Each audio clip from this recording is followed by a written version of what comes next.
तेजू, दूध पिऊन घे म्हणजे लवकर झोपशील.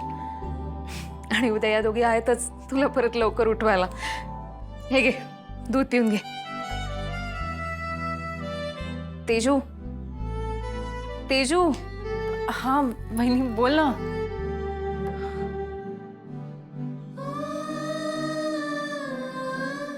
लक्ष कुठे आहे तुझं? एवढं कसला विचार करतेस तू? चेहरा बघ तुझा, काळजीने वैतागल्यासारखी दिसतेस. वहिनी मला टेन्शन आलंय ग. दादा डॅडींना शिक्षा व्हावी म्हणून पळ पळ पळतोय, पण डॅडींना जेलमध्ये टाकणं एवढं सोपं नसणार आहे. यात आपला टिकावं लागेल का नाही हाच विचार करून मला झोप सुद्धा येत नाहीये. तेजू, आता तू फक्त रिद्धी सिद्धीचा विचार करायला हवास. हे नको ते कशाला डोक्यात घेतलंयस तू? नको ते कसं वहिनी? डॅडींना मी जवळून पाहिलंय. वाईट माणसाला वाईट वागताना जास्त विचार नाही करावा लागत, त्यामुळे ते काही करू शकतात. म्हणून मला दादाची जरा जास्तच काळजी होती. त्यात हे केस कोर्ट हे कधीच त्यानं पाहिलं नाहीये. आणि डॅडी मात्र रोज यातच असायचे. मग ते आपल्याला कसं जुमानतील? पण डॅडी माणूस नाही, माणसाच्या रूपात राक्षस आहे. आज त्यांनी जेलमधून बाहेर पडून मला नात्यावर हल्ला केला.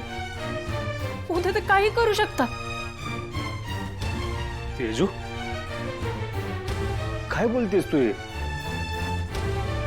तुझा तुझ्या दादावर विश्वास नाही का? दादा तुझ्यावर विश्वास नसता तर हे करूच नको असं म्हटले असते. पण मनातल्या विचारांवर ताबा नसतो.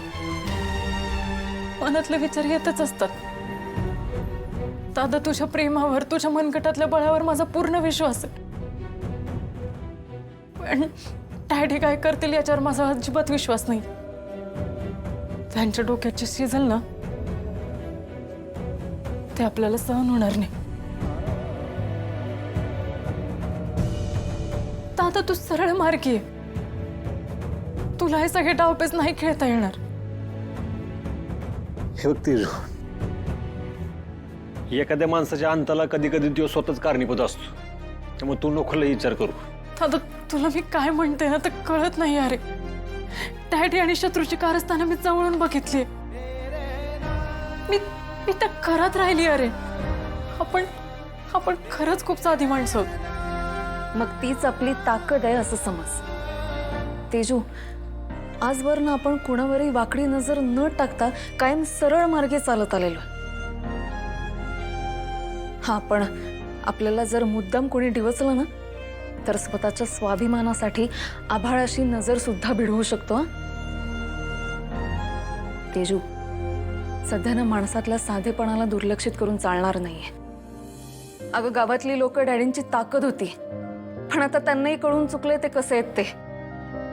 ना गाव ना घर, आता कोणाचेच उरलेले नाहीयेत ते.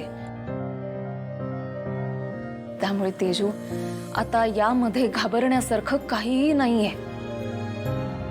खरंय, आता इथवर येऊन आपण घाबरायचं नाही आणि कुणी बी परिणामांची काळजी करू नका. डॅडी कावा करणारा लांडगा असेल तर त्या लांडग्याची शिकार कशी करायची ना ते या सूर्याला चांगलंच माहिती.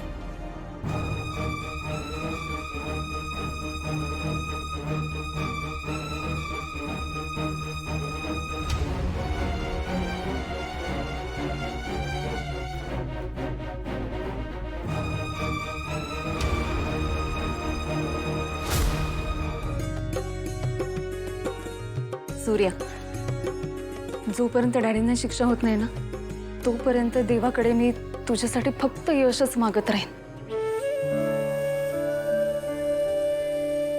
या लढाईत विजय सत्याचाच होईल याची खात्री आहे मला.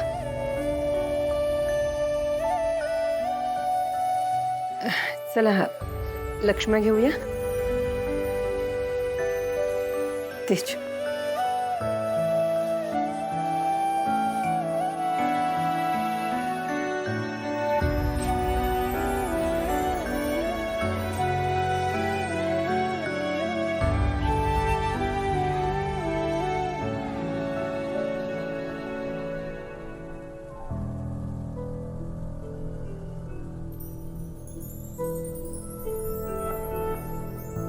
तुळजा अगं अरे रडतेस का? आई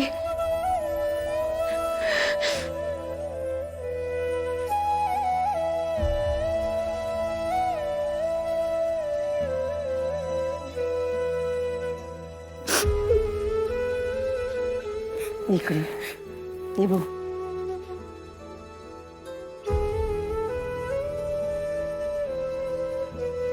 बस इथं.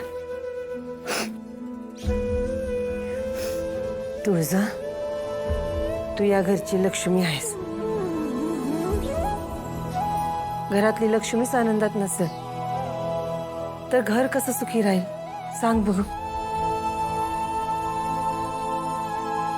आणि तू मला आई मानतेस की नाही मला माहित नाही, पण माझ्यासाठी तेजू आणि तुझ्यात असं काही फरकच नाही बघ.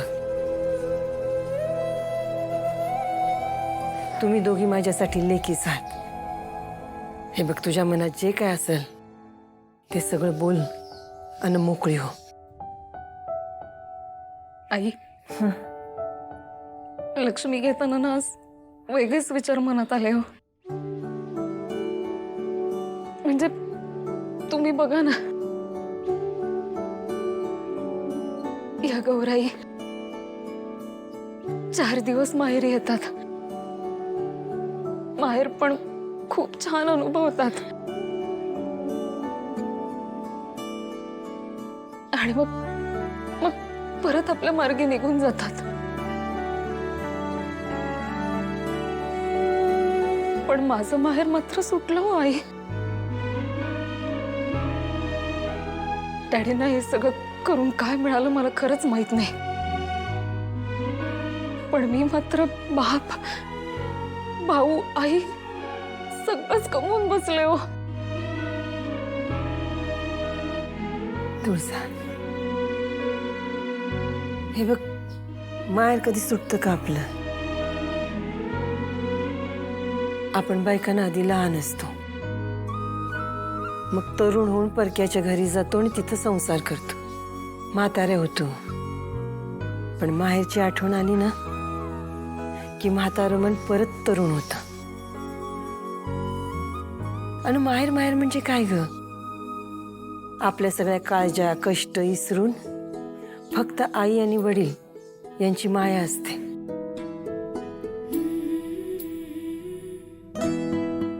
मी तुला वचन देते, या घरात मी तुला तुझं माहेर परत मिळवून देईन. आणि वहिनी आम्ही पण वचन देतो की ह्या घरात तुला कधीच काहीच कमी पडू देणार नाही.